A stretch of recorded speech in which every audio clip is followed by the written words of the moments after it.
Gestion du foncier au Burkina Faso. Après près d'un mois de travaux, les membres du Conseil économique et social CES ont rendu leurs conclusions. Ils ont fait des recommandations pour un développement durable. La substance de ces recommandations dans ce journal. Et puis JO Tokyo 2021, ces athlètes défendront les couleurs du Burkina Faso aux Jeux Olympiques. Parmi ces athlètes, 2 femmes, Marthe Kouala et Angelica Ouedraogo. Le portrait et la performance des athlètes, c'est dans ce journal. Bonjour à toutes et à tous et bienvenue dans ce journal de la mi-journée sur Truy TV. Hier, à l'occasion de la fête de Tabaski, les fidèles musulmans du Cercle d'études, de recherche et de formation islamique CERFI et l'AEMB ont eu une pensée pieuse à l'endroit des forces de défense et de sécurité. Ils étaient réunis en communauté sur le terrain d'Aboboukari. Dans leurs prières, des demandes de bénédiction aussi en faveur des personnes déplacées et la paix au Burkina Faso. Reportage de Fatima Tenkima.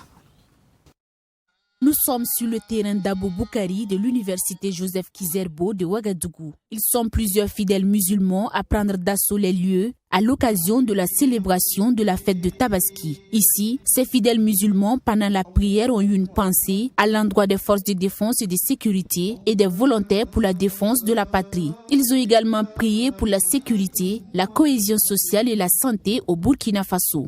Frères et sœurs dans la foi, restons prudents par rapport au Covid. Se préoccuper du monde dans lequel nous vivons fait partie de ces vertus qu'Ibrahim alayhi salam nous a léguées, au-delà de notre espace d'adoration à la manière d'Ibrahim qui fit cette invocation. Ô mon Seigneur, fais de cette cité un lieu de sécurité et fais attribution des fruits à ceux qui parmi ses habitants auront cru en Allah et au jour dernier. Sourate 2, verset 116. Qu'Allah restaure la sécurité dans les recoins de notre beau pays, le Burkina Faso. Qu'il inspire nos autorités dans l'adoption d'une meilleure politique sécuritaire, qu'il préserve et bénisse nos forces de défense et de sécurité et nos BDP. Après la prière, le sermon de l'imam Ismaël Tiendrebiogo en ce jour de l'Aïd el-Kébir a tourné autour de la vie du prophète Ibrahim et le sens du sacrifice du mouton. Histoire pour imam d'affermir davantage la foi de ses fidèles et inviter ces derniers à plus de responsabilité et de solidarité. Aujourd'hui, c'est un jour de réjouissance, c'est un jour de partage. Et nous ne devons pas oublier les personnes déplacées internes qui ont abandonné derrière eux leurs histoires de famille, leurs richesses, leur sécurité et qui se sont déplacées. Et quand vous lisez le Coran dans la sourate 9, le verset 60, c'est à ces personnes déplacées internes que l'on doit destiner la zakat. Aujourd'hui, c'est jour de fête, on doit donc leur destiner ce que nous avons comme animal sacrifié, ce que nous avons comme acte de générosité parce qu'ils ont besoin de nous, c'est des Burkinabés. Pour certains, nous ne les connaissons pas, mais rien ne dit que nous ne connaîtrons pas d'autres situations pour lesquelles nous aurons besoin de la solidarité des autres. Un message qui n'est pas tombé dans l'oreille d'un sourd. Cette prière, en tout cas, représente beaucoup de choses pour nous, parce que ça montre d'abord la foi que notre prophète Ibrahim a témoigné vers Allah subhanahu wa ta'ala. Et aujourd'hui, nous prions et nous demandons à tous les musulmans de prier ça dans la paix, comme l'imam l'a dit, que nos actions partent ensemble pour la réconciliation nationale et pour la paix au Burkina Faso, parce qu'aujourd'hui, nous en avons besoin vraiment de cette paix-là. Le ministre du Commerce, présent à cette prière, dit avoir prié pour la paix et le vivre ensemble au Burkina Faso, avant de souhaiter une bonne fête au monde des affaires. En rappel, l'Aïd el-Kébir rime avec sacrifice de mouton et l'imam Ismaël Tiendrebiogo n'a pas dérogé à la règle. À Boussé, dans le Kouwego, la prière de la Tabaski était aussi marquée par un appel à l'unité nationale pour faire face aux défis actuels. L'imam célébrant dans son sermon a insisté sur l'importance d'être des acteurs de paix et de réconciliation. Et c'est à Boussé que le ministre des Affaires étrangères a célébré la fête de la Tabaski. Michael Tougri, image et commentaires. À Boussé, ce mardi 20 juillet, comme partout au Burkina Faso, les fidèles musulmans ont célébré la fête de Tabaski, une prière marquée par un appel à l'unité nationale pour faire face aux défis que rencontre le Burkina Faso. Des défis qui ont pour nom attaques terroristes, lutte contre la maladie à coronavirus et la question des réconciliations entre les Burkinabés. Avec les musulmans de Boussé, pour demander à Dieu d'exaucer tous nos vœux, les vœux de santé, les vœux de prospérité, les vœux de sécurité et de paix. Sécurité et paix pour chacun de nous, sécurité et paix pour notre pays et pour l'ensemble de notre région. Comme vous savez, c'est une région qui est éprouvée donc par le phénomène du terrorisme. À cette prière, le ministre en charge des Affaires étrangères, Alpha Bari, était aux côtés de ses frères et sœurs musulmans du Kourouégo. Une prière marquée par une pensée à l'endroit des FDS, des VDP ainsi que des personnes déplacées internes. On ne doit pas oublier que dans ce pays-là, à certains endroits, les gens sont dans les difficultés, les gens ont perdu des proches. C'est l'occasion pour nous de rendre hommage à tous ceux qui se battent pour le Burkina et qui y perdent la vie. C'est l'occasion aussi de faire des vœux de santé et de meilleure santé, de prompt rétablissement pour tous ceux qui sont blessés en défendant le Burkina Faso ou qui sont victimes civiles. La fête de Tabaski intervient 70 jours après la célébration de la fête de Ramadan. L'imam célébrant dans son sermon a invité les Burkinabés à être des acteurs de paix et de réconciliation nationale. Fin des travaux de la première session ordinaire du Conseil économique et social CES débutée depuis le 22 juin dernier. Cette session a permis aux membres d'aborder la problématique de la gestion actuelle des terres au Burkina Faso. Quelles solutions pour un développement durable? Les résultats des travaux et des recommandations du CES dans ce reportage de Fatima Tenkima. La gestion actuelle des terres au Burkina Faso n'est pas du tout reluisante. C'est le constat fait par le Conseil économique et social CES au sortir de sa première session ordinaire. Ce sont 4 semaines de travaux qui ont permis de réfléchir sur la problématique et les enjeux de la gestion actuelle des terres au Burkina Faso, et cela sur 4 points essentiels. La terre comme bien collectif au service du développement durable, la réduction, voire l'élimination progressive de la spéculation foncière, la réforme du cadre juridique et institutionnel sur le foncier, l'instauration d'une gouvernance vertueuse du foncier, le renforcement des capacités de gestion foncière des collectivités territoriales.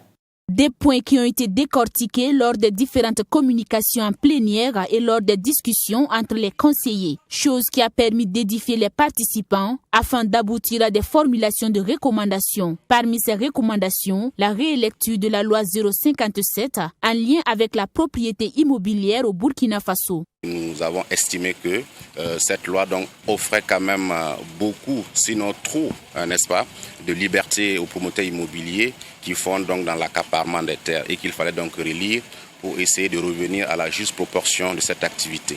Nous pensons également qu'il y a d'autres types de lois qu'il faut relire en lien avec la gestion foncière afin de pouvoir, in fine, recentrer la question de la gestion foncière entre les mains de l'État, qui a donc la charge effectivement de créer le bonheur et de pouvoir donc œuvrer à une répartition juste et équitable des terres au bénéfice des populations. Des recommandations qui sont proposées dans le rapport qui sera mis à la disposition des autorités afin de trouver une solution à la problématique de la gestion foncière au Burkina Faso. Rappelons que cette session ordinaire de l'année 2021 du CES a connu la participation des conseillers, des représentants du gouvernement, des spécialistes de la question et des personnes ressources.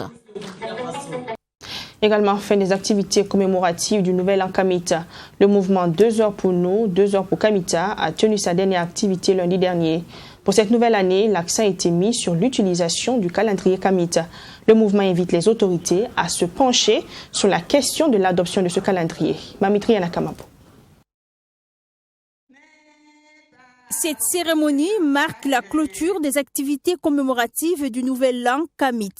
Au cours de cette 5e célébration tenue durant 6 jours, plusieurs activités de réflexion et d'échange ont été menées sur les différents sites de la ville de Ouagadougou.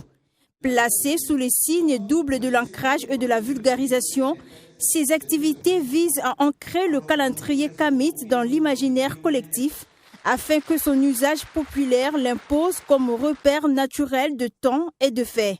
Nous avons innové en apportant à la conscience politique, à la conscience sociale burkinabé que le calendrier égyptien n'est pas loin de leur réalité parce que dans le Yatenga, juste ici chez nous, nos ancêtres ont mis en place un calendrier de la même ossature qui a 12 mois et qui a 30 jours le mois, dont la semaine fait 7 jours et dont la journée fait 24 heures. Donc cette innovation, elle va faciliter l'adhésion au calendrier et nous avons souhaité l'ajouter. Alors la dernière chose, c'est que nous sommes parvenus à trouver des noms pour les jours et des noms pour les semaines, des noms pour les mois. Le mouvement 2 heures pour nous, 2 heures pour Kamita invite les autorités politiques et administratives à se pencher sur la requête formulée l'année dernière visant à l'adoption pure et simple du calendrier Kamit comme repère de temps au Burkina Faso. Ce calendrier permet de stimuler la fierté, de stimuler la confiance en soi, de stimuler le décomplexe et de faire en sorte que nos enfants ne capitulent pas devant les enfants des autres humanités et qu'ils se sentent égaux et que cela puisse faire en sorte que, de la même façon que leurs ancêtres ont créé des calendriers, qu'à leur tour, ils créent une machine qui va transformer la tomate. Ils créent des bics avec lesquels nous allons écrire. Ils créent des vêtements avec lesquels nous allons nous vêtir, des caméras avec lesquelles nous allons nous filmer nous-mêmes et filmer le monde. Donc nous voulons générer non plus des consommateurs avides, mais des producteurs sans relâche. Le calendrier Kamit compte 365 jours, dont 5 sont consacrés à la célébration des récoltes. Il comporte 3 saisons de 4 mois chacune. Chaque mois compte 30 jours et la semaine compte 10 jours. Dans la page découverte de ce journal, on parle de toilettes biodigesteurs. L'idée de Isaac Bambara, son savoir-faire suscite l'admiration et se veut une solution au problème d'assainissement. Le jeune burkinabé fabrique des toilettes mobiles pas comme les autres. Ces toilettes connectées à des fosses digesteurs sont présentées comme écologiques et économiques. Quels sont les matériaux utilisés dans la fabrication de ces toilettes? Qu'est-ce qui fait la particularité de ces toilettes mobiles et biodigesteurs? Élément de réponse dans ce reportage qui porte la signature de Maxime Jean-Yves Bambara. Écologique et économique, 2 qualificatifs qui pourraient décrire ces toilettes mobiles et biodigesteurs qui se présentent comme une solution innovante et révolutionnaire dans le domaine de la construction. Elles sont l'œuvre du jeune burkinabé Isaac Bambara, promoteur de l'entreprise Zibdon Eco-Service, spécialisée dans la réalisation des fosses septiques avec des technologies innovantes. Ce qui rend en fait nos toilettes écologiques, c'est les fosses. Et c'est ces fosses-là, la première particularité, c'est qu'elles occupent très peu d'espace. Imaginez une fosse de 2 mètres de long, 1 mètre de large, avec une profondeur de 1 mètre seulement, dimensionnée pour 25 utilisateurs, et vous faites 25 ans sans vidanger votre fosse. Voilà, c'est l'un des avantages majeurs de la technologie. Ensuite, vous avez la possibilité de générer du compost à des fins agronomiques. Voilà. Et ça ne dégage pas d'odeur. Donc, fini les odeurs nauséabondes que nous avons avec nos toilettes. Pour rendre justement les fosses indolores et produire du compost, le jeune promoteur utilise des fibres biologiques et des dalles poreuses qui permettent de séparer l'eau de la matière fécale. Les images qui suivent pourraient être désagréables à voir.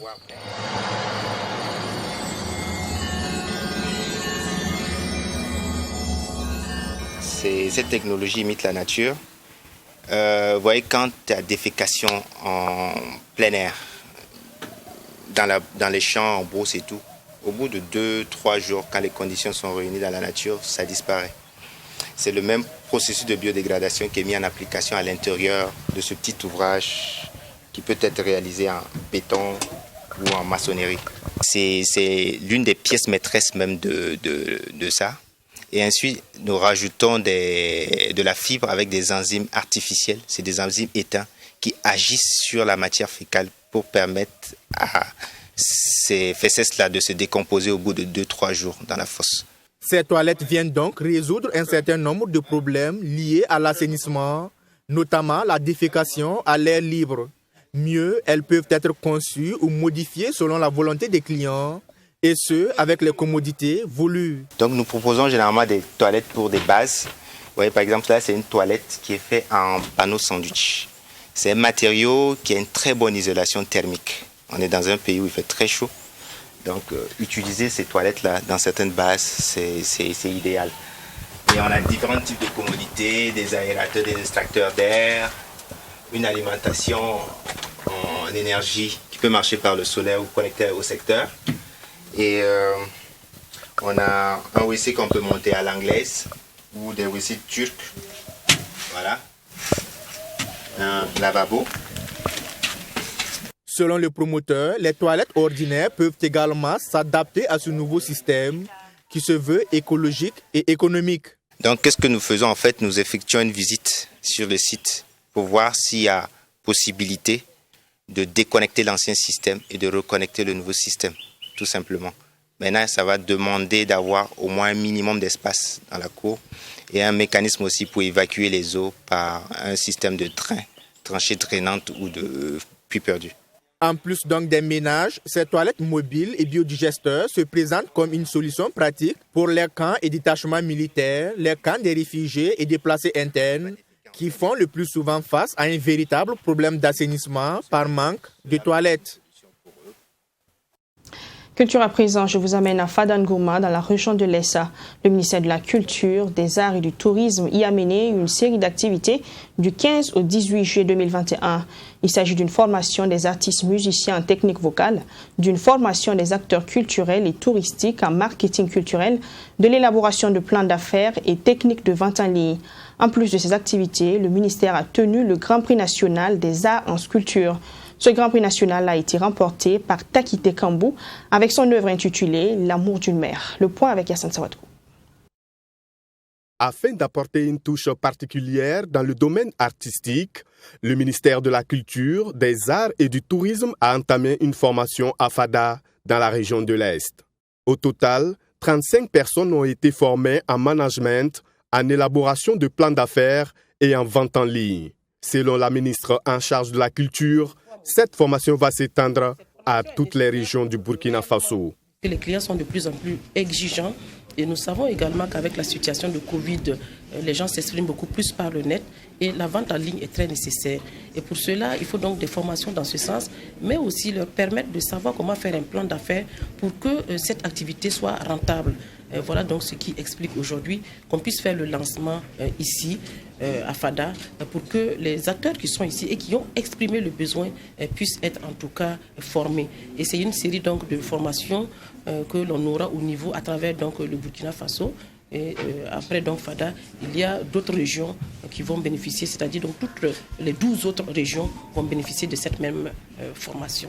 À côté de cette formation de 2 jours, la ville de Fada a abrité le Grand Prix national des arts en sculpture. Placé sous le thème « Femmes, paix et créativité », cette activité pour la ministre de la Culture a été un succès total. On a parlé de cohésion sociale, on a des œuvres ici qui ont parlé de femmes avec les PDI, les déplacés internes. On a des œuvres qui ont parlé de la femme au village, de la situation de la femme, etc. etc. Donc en tout cas, en conclusion, je vais dire que toutes les œuvres qui sont ici se valent parce qu'elles expriment toute la paix, la cohésion et puis également le besoin de liberté de la femme. Et je suis très fière parce que j'ai vu vraiment toutes sortes de matériaux, du bois, du fer, du bronze, et tout ça a été utilisé. Des boîtes de conserve qui normalement doivent être à la poubelle, qui ont été également utilisées pour exprimer en tout cas ce qui est dit ici dans le thème.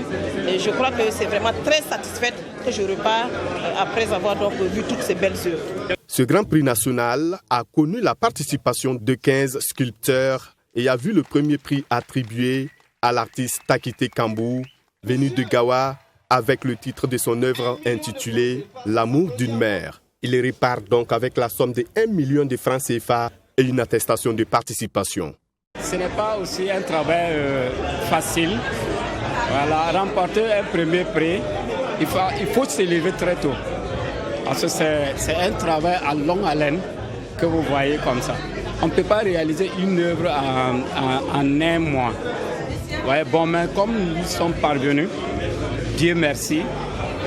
Je souhaite vraiment bonne chance à ceux qui n'ont pas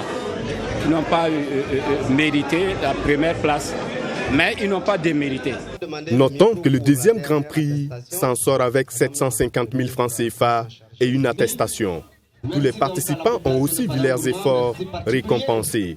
La ministre de la Culture, des Arts et du Tourisme a mis à profit son séjour dans la région de l'Est pour inaugurer le rond-point de la cohésion de Fada Ngourma. Sport final de la Coupe de l'OZEP, la Sève de Goungué 1 remporte la Coupe. Débutée le 26 juin dernier, la finale de la Coupe de l'OZEP, organisation du sport dans les écoles primaires, a eu lieu le samedi 17 juillet 2021 à Koupéla, dans la province de Kouritenga.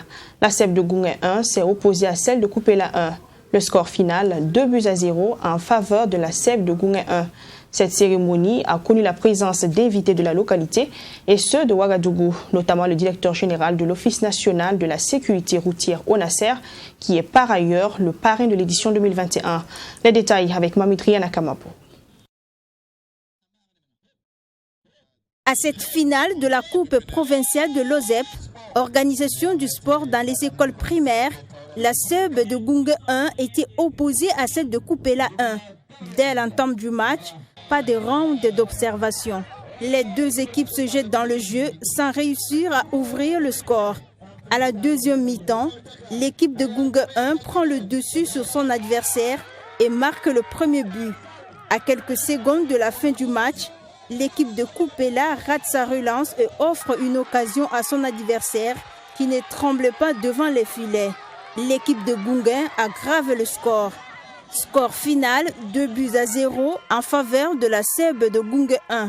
Nous sommes très heureux ce soir pour cette victoire contre Koupéla 1. Et tout le monde a lutté, tout le monde s'est battu, mais le football, c'est comme ça, c'est le meilleur qui gagne. Donc, et cela est dû au dur labeur de tous les jours. Je suis heureux parce qu'on a gagné cette coupe. On a joué par les passes et les joueurs de Koupéla ne jouaient pas contre les passes et on a marqué des buts. Débuté le 26 juin dernier avec les phases éliminatoires, 14 circonscriptions d'éducation de base que compte la province de Kouritenga ont rivalisé de talent à cette édition. Cette initiative a été lancée pour promouvoir certaines valeurs auprès des élèves. Il s'agit notamment de la tolérance, le courage, la sociabilité et l'esprit d'équipe. L'importance de l'OZEP et de la culture, c'est-à-dire du sport et de la culture à l'école primaire, n'est plus à démontrer. Tout le monde reconnaît les bienfaits du sport et de la culture. Ça participe au-delà du talent que nous voyons sur le terrain, ça participe à l'installation d'un état d'esprit. Voilà qui est la culture à l'excellence, la persévérance, l'endurance, tout ce dont un homme a besoin vraiment pour pouvoir, en tout cas, être formé complètement. Elle a aussi contribué au renforcement de la camaraderie entre les élèves et consolider les relations entre les écoles. Occasion pour le parrain de la cérémonie de féliciter les organisateurs.